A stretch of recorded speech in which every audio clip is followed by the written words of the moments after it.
Hi, it's Dr. Clark, talking to you today about food sensitivity testing. There's been a lot of talk on the internet, as you probably already know, about some of these online tests for like 99 bucks, and patients asking me, hey, is that a good test? Is that helpful or whatever? Well, let me tell you, there's a range of cost on tests from 99 to 300 or even more, and there's a reason for that.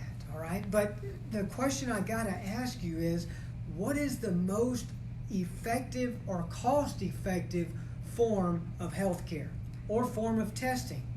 Well, it's always the one that works, okay? So the problem with this type of testing is that unfortunately when you get it back, it doesn't really tell you anything, because most of these react to a huge variety of foods.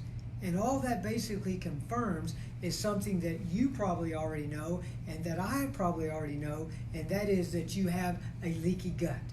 So therefore, I'm going to be teaching a seminar next September the 19th, Thursday night at 6 o'clock right here in our office in Kingwood about this very subject of food sensitivities and food sensitivity testing, leaky gut, and autoimmunity. This is going to be a two-part seminar. We're going to do the first one in September. We'll do the second one in October. But the first one you need to know about, put it on your calendar, September the 19th, 6 o'clock here at our office, and I'll answer this question of whether you should spend your $99 and get a test done or not. Look forward to seeing you then.